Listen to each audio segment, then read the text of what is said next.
Hello friends, എല്ലാവർക്കും classic ഫ്ലേവേഴ്സിലേക്ക് സ്വാഗതം. ഇന്ന് നമ്മൾ മാങ്ങ വെച്ചിട്ട് നല്ലൊരു ഡ്രിങ്കാണ് റെഡിയാക്കി എടുക്കാൻ പോകുന്നത്. ഇത് നല്ലൊരു ഡെസേർട്ട് റെസിപ്പിയാണ്. നമുക്കൊരു പാർട്ടിക്കൊക്കെ ഒന്നുകിൽ വെൽക്കം ഡ്രിങ്ക് ആയിട്ടോ അല്ലെങ്കിൽ നമുക്കിതൊരു ഡെസേർട്ട് റെസിപ്പി പോലെ പുഡിങ്ങായിട്ടും ഒക്കെ കൊടുക്കാൻ പറ്റുന്ന ഒരു നല്ല ടേസ്റ്റി ആയിട്ടുള്ള ഒരു റെസിപ്പിയാണിത്.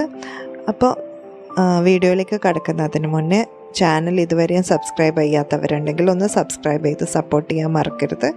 അതേപോലെ വീഡിയോസ് ഇഷ്ടപ്പെട്ടിട്ടുണ്ടെങ്കിൽ ഒന്ന് ലൈക്ക് ചെയ്യാനും മറക്കരുത്.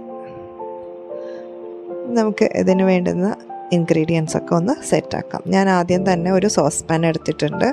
അതിലേക്ക് ഞാൻ 2 കപ്പോളം വെള്ളം ഒഴിച്ചിട്ട് 1/2 കപ്പ് സാബുദാന അരിയാണ് ഇട്ട് കൊടുക്കുന്നത്. നമ്മൾ പായസത്തിലൊക്കെ ചേർത്ത് കൊടുക്കുന്ന ഈ ഒരു അരിയാണ് ചേർത്ത് കൊടുക്കുന്നത്. ശരിക്കും ഇത് കപ്പയിൽ നിന്ന് ഉണ്ടാക്കിയെടുക്കുന്ന ബോൾസാണ്. അതുകൊണ്ട് തന്നെ ഇത് നല്ല കൊഴുപ്പ് കൊടുക്കും നമ്മൾ ഏതിലേക്ക് ഇട്ട് കൊടുത്താലും. അപ്പോൾ ഇത് നന്നായിട്ടൊന്ന് കുറച്ച് നേരം തന്നെ ഒന്ന് വേവിച്ചെടുക്കണം. എന്നിട്ട് അതിൻ്റെ കളറൊന്നൊരു ട്രാൻസ്പാരൻറ്റ് പോലെ ആവുന്ന ആ സമയത്ത് നമുക്ക് അതൊന്ന് ഓഫ് ചെയ്തിട്ട് നേരെ ഒന്ന് സ്ട്രെയിൻ ചെയ്തിട്ട് വെക്കാം. സ്ട്രെയിൻ ചെയ്തതിന് ശേഷം നല്ല തണുത്ത വെള്ളം അതിലേക്ക് ഒഴിച്ചു കൊടുക്കാൻ മറക്കരുത്. എന്നാൽ മാത്രമേ അത് ഒട്ടി പിടിച്ചിരിക്കാതിരിക്കുള്ളൂ. അതിൽ നിറയെ സ്റ്റാർച്ച് ഉണ്ടാവും. അപ്പം അതുകൊണ്ട് തന്നെ അത് സ്റ്റിക്ക് ചെയ്യാൻ ചാൻസ് ഉണ്ട്. അപ്പോൾ ഈ ഒരു രീതിയിൽ നല്ല തണുത്ത വെള്ളം ഒഴിച്ചു കൊടുക്കാം.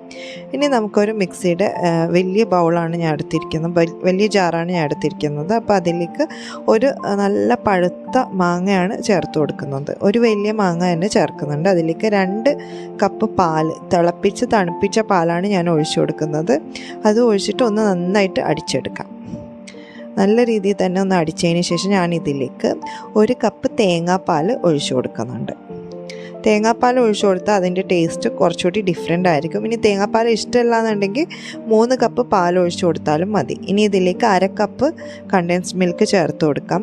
നല്ല മധുരമുള്ള മാങ്ങയാണെങ്കിൽ 1/4 കപ്പ് ഒഴിച്ചു കൊടുത്താലും മതി. മധുരമൊക്കെ ഒന്ന് നിങ്ങളുടെ ഇഷ്ടാനുസരണം ചേർത്ത് കൊടുക്കാം.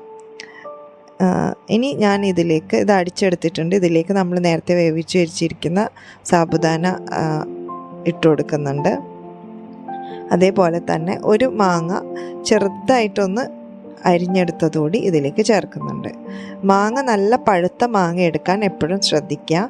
ഈ ഒരു രീതിയിൽ തന്നെ കട്ട് ചെയ്തെടുക്കുക. അധികം വലിപ്പത്തിൽ എടുത്തു കഴിഞ്ഞാൽ ആ ഒരു കടിക്കുമ്പോൾ നമുക്കൊരു സുഖം ഉണ്ടാവില്ല. അപ്പം ഇത് നന്നായിട്ടൊന്ന് തണുപ്പിച്ചതിന് ശേഷം സെർവ് ചെയ്യാം.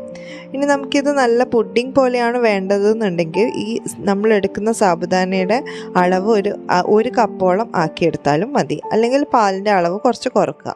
അപ്പോൾ നല്ല കട്ടി തന്നെ നമുക്ക് കിട്ടും. അപ്പോൾ നമ്മൾ ടേസ്റ്റി ആയിട്ടുള്ള മാംഗോ സാഗോ പുഡിങ് ഇവിടെ റെഡിയാണ്.